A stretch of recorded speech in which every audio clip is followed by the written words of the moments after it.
नमस्कार मंडळी. आपल्या पाठीशी आपल्या घरच्यांचं पाठबळ असेल, त्यांचा आपल्यावर विश्वास असेल तर आयुष्यात आपण खूप पुढे जाऊ शकतो. कोणत्याही संकटावर मात करण्याची शक्ती आपल्यात येते. कोणत्याही आव्हानांना पेलण्याची ताकद आपल्यात येते आणि वेगळाच असा आत्मविश्वास आपल्यात निर्माण होतो. या संदर्भात माझ्या मैत्रिणीनं मला सांगितलेला तिच्या आयुष्यातला एक अनुभव मी तुमच्याशी शेअर करणार आहे. माझी मैत्रीण मला सांगत होती आणि मी मंत्रमुग्ध होऊन ते ऐकत होते. तिनं सांगायला सुरुवात केली. मला रात्री झोपायला खूप उशीर झाला होता, त्यामुळे उठायलाही उशीर झाला. घरातली सगळी उठलेली होती. माझ्या जवळच राहणाऱ्या माझ्या 2 मैत्रिणीही घरी आलेल्या होत्या. माझी बहीण, माझी आई, माझे वडील सगळेच माझ्या उठण्याची वाट बघत होते. त्यांची कुजबुज ऐकून माझा डोळा उघडला. मी पाहिलं तर सगळेच माझ्या उठण्याची वाट पाहत होते. काय झालंय म्हणून मी घाबरून उठले. तसं माझ्या आईनं मला धीर दिला. घाबरू नको, घाबरू नको म्हटले. आणि माझ्या वडिलांनी तिथंच कोपऱ्यात ठेवलेलं एक पत्र आणून माझ्या हातात दिलं. काय आहे हे पत्र?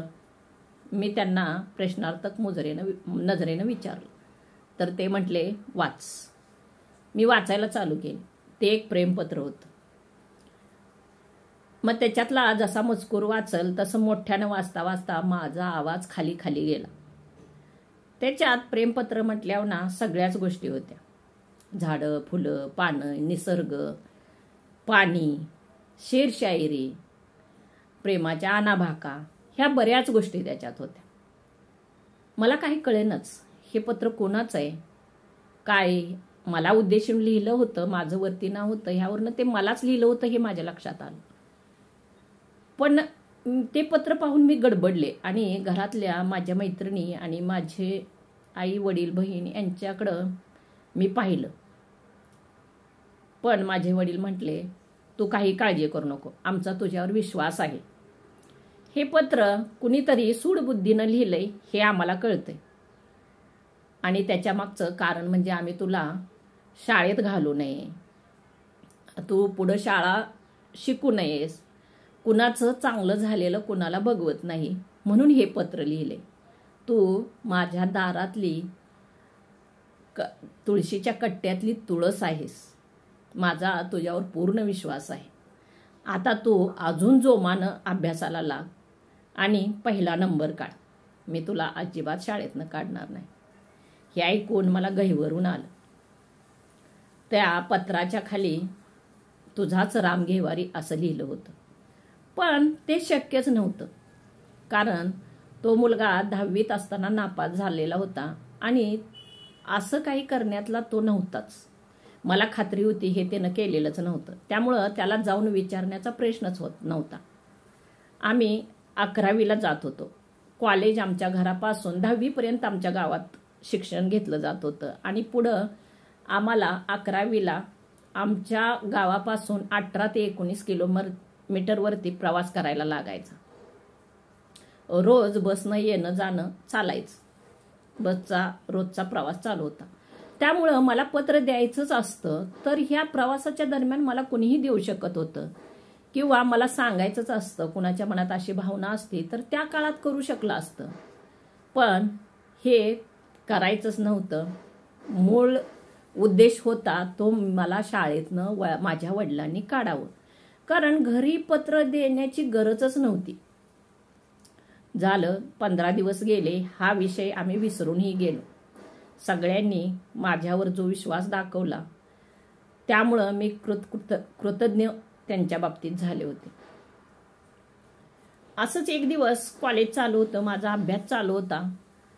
मी कॉलेजमध्ये जात असताना आमच्या कॉलेजच्या बाहेर एक बोर्ड म्हणजे असं पत्र ठेवण्याचं एक बोर्ड असायचा. त्याच्यात सगळ्यांची पत्र असायची. मी जाता जाता गेटमधून आत गेले आणि सहजच माझं त्या बोर्डवरती लक्ष गेलं तर माझ्या नावाचं पत्र तिथं मला दिसलं. म्हटलं हे माझ्या नावाचं पत्र. मला थोडीशी शंका आलीच, कारण हे पाठीमागचं पत्र घरात दिलं होतं म्हणजे हे तशाच अर्थाचं पत्र असणार आहे. म्हणून मी ते पत्र घेतलं मी ते पत्र वाचलं. थोडा थोडा मजकूर मागच्या पत्रासारखाच. फक्त एक गोष्ट त्याच्यात होती की माझी एक मैत्रीण सुजाता किल्लेदार म्हणून होती, तिच्या घरी मला भेटायला बोलवलं होतं. मीही कंबर कसली होती, कोण आहे बघायचंच, आज भेटायला जायचंच. घरी मी हे सांगितलं नाही आणि मला गुरुवारचा दिवस दिलेला होता. गुरुवारी मला सुजाता किल्लेदारच्या घरी भेट. मी ते पत्र घेतलं आणि बरोबर आम्ही दोघींनीही कॉलेजला दांडी मारली आणि किल्लेदारच्या घरी गेलो. तिथं 4 वाजल्यापासून 6 वाजेपर्यंत मी वाट बघत बसले होते. परंतु कुणीच आलं नाही. म्हणजे ही निव्वळ फसवणूक होती आणि हे मुद्दाम केलं जात होतं हे मला पूर्वीच ह्याचा अंदाज आलेला होता. पण कोण होतं हे लक्षात येत नव्हतं. झालं तेव्हाही कुणीच आलं नाही. 4-5 दिवस गेले. माझी दुसरी एक मैत्रीण आणि मी दोघीजण मिळून कॉलेजला जात होतो. आम्ही दोघी एकाच बाकावर बसायचो. काय घेतलं तर दोघींना बरोबरच घ्यायचो. तिला अभ्यासात मदत लागली तर मी मदत करायची. पण मला कधीतरी जाणवायचं की माझी हुशारी तिला बघवत नाही. माझ्या घरच्यांचं असणारं माझ्यासाठीचं जे प्रोत्साहन आहे तेही तिला बघवत नाही असं कुठंतरी मला थोडंसं वाटायचं. पण मी त्याच्याकडे दुर्लक्ष करत होते. कारण मी मनापासून तिला माझी मैत्रीण मानलं होतं. दोघीजण आम्ही रोज कॉलेजला जायचं. आम्हाला 11ला बस असायची. 11ला बसमध्ये बसायचं. कॉलेजावरून आम्हाला 4ला बस असायची. आम्ही 4ला परत यायचो. हे नेहमीच आमचं रुटीन ठरलेलं होतं. आम्ही दोघी एक दिवस असंच एकाच सीटवरती नेहमीप्रमाणे बसलो होतो आणि तिच्या नोटबुकवरती तिचं अक्षर मला दिसलं आणि तिची ल अशा पद्धतीने एक लिहिलं जातं आणि अशा पद्धतीने एक ल लिहिलं जातं. 2 प्रकारे ल लिहिण्याची पद्धत आहे. आणि तिचं मंगल हे नाव, तिच्यातला ल वेगळ्या प्रकारचा मला दिसला आणि मला पत्रातलं अक्षर आठवलं. त्यातलं ही ल असंच होतं. परंतु तिला डायरेक्ट बोलण्याचं धाडस माझ्यात नव्हतं. म्हणून मी गप्प बसले आणि घरी आले. घरी आल्यानंतर 2 दिवस मी विचार केला. माझ्या मनात सारखा विचार चालू होता, हिनं असं केलं असेल का? माझी एकदम जवळची सख्खी मैत्रीण माझ्याशी अशी वागू शकते का? म्हणून माझ्या मनात काहूर माजलं होतं. काय तिला विचारावं का नको विचारावं ह्या भ्रमिष्ट अवस्थेत मी होते.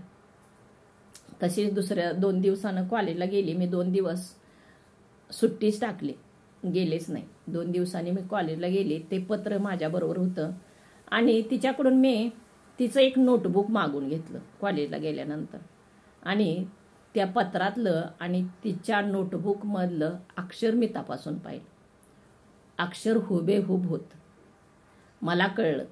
मी तिची वही आणि ते पत्र तिच्या पुढे नेऊन टाकलं. तसं ती चच पप करायला लागली. उगीच उडाउडीची उत्तरं द्यायला लागली. मला ह्यानं सांगितलं, मला त्यानं सांगितलं, हे खरंच आहे अशी बोलायला लागली. पण खरं तर ती माझ्यावर अतिशय जळत होती. मी कॉलेजला येऊ नये, माझा नंबर येऊ नये असं तिला नेहमी वाटत होतं. ज्यावेळी तिला कळलं की आपली चोरी पकडली गेली तेव्हा मात्र तिनं माझे पाय धरायला चालू केलं. तू माझ्या घरी सांगू नकोस म्हणून विनवणी करायला चालू केलं. मीही मैत्रीण म्हणून तिला खरं तर माफ केलं. पण तेव्हापासून तिच्याशी कधीही संबंध ठेवले नाहीत आणि मी नेहमी अलिप्त राहिले. माझ्या जर आईवडिलांनी विश्वास नाही ठेवला असता तर आज काय झालं असतं असं म्हणून माझ्या मैत्रिणीच्या डोळ्यातून पाणी येऊ लागलं. मी तिच्या डोळ्याचे पाणी पुसलं आणि तिला घट्ट मिठी मारली. वर नीती कुणाशीच काहीही वाईट होऊ देत नाही. ती सदैव आपल्या पाठीशी असते हे असं मी तिला सांगितलं आणि त्यात घरच्यांचा पाठिंबा तर आपल्यासाठी खूप मोलाचा ठरतो असं म्हणून तिला मी घट्ट बिलगले.